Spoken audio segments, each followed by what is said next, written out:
చలివేంద్రాన్ని ప్రారంభించిన తెలంగాణ రాష్ట్ర BC JAC సమన్వయకర్త వట్టె జానా యాదవ్ సూర్యాపేట జిల్లా కేంద్రంలో నేచర్ ఫౌండేషన్ ఆధ్వర్యంలో ఏర్పాటు చేసిన చలివేంద్రాన్ని ఆయన ప్రారంభించారు. ఈ కార్యక్రమంలో బీసీ నాయకులు సట్టు నాగయ్య, అడ్వకేట్ హుస్సేన్, మట్టిపల్లి సైదులు, మాజీ కౌన్సిలర్ అన్నపర్తి రాజేష్, చాంద్ బాషా, మీర్ అక్బర్, ఆవుల అంజయ్య, చీముట ఉపేందర్, శోభన్ మరియు మహిళలు తదితరులు పాల్గొన్నారు. మరి నాటి నేచర్ ఫౌండేషన్ వారి ఆధ్వర్యంలో చలివేంద్ర కార్యక్రమాన్ని ఏర్పాటు చేసినటువంటి మిత్రులు, బీసీ సంఘం రాష్ట్ర నాయకులు సట్టు నాగయ్య గారికి మీ యొక్క చలివేంద్ర కార్యక్రమాన్ని ప్రారంభించడానికి నాతో పాటు గౌరవ సీనియర్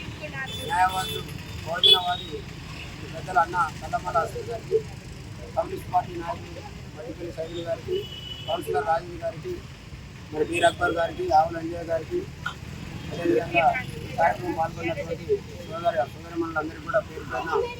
నమస్కారాలు తెలియజేస్తూ, మరి ఎండలు మండుతున్నటువంటి సందర్భంలో అనేక మంది పల్లెల నుండి పట్టణానికి వచ్చి వెళ్తున్నటువంటి సందర్భంలో మన యొక్క ప్రజల యొక్క దాహార్తిని తీర్చాలే, వచ్చిపోయేటటువంటి గ్రామాల నుంచి వచ్చిపోయేటటువంటి వాళ్ళందరికీ కూడా ఉపయోగకరంగా ఉండాలనేటటువంటి గొప్ప ఆలోచనతో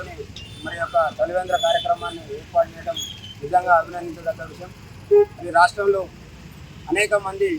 పేద ప్రజలు మరి పల్లెల్లో నివాసం ఉంటూ మరి ఆ యొక్క అవసరాల రీత్యా మరి పట్టణానికి వచ్చిపోయేటటువంటి సందర్భంలో మన యొక్క దప్పికేసినటువంటి సందర్భంలో ఇబ్బంది పడకుండా ఉండాలనేటటువంటి ఆలోచనతో మరి యొక్క చౌరస్తాలో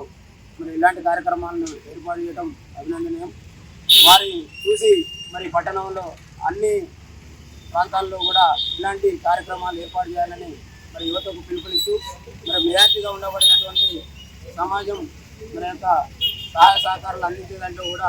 ముందుండాలని కోరుకుంటూ మరి మంచి కార్యక్రమాల ద్వారా మరి భగవంతుని యొక్క ఆశీస్సులు మెండుగా పొందేటటువంటి అవకాశం ఉంటుంది. కాబట్టి మరి ప్రతి ఒక్కరు కూడా ఇలాంటి కార్యక్రమాలని అలవర్చుకొని తోటి వారికి ఉపయోగపడే విధంగా ముందుకు పోవాలని కోరుకుంటూ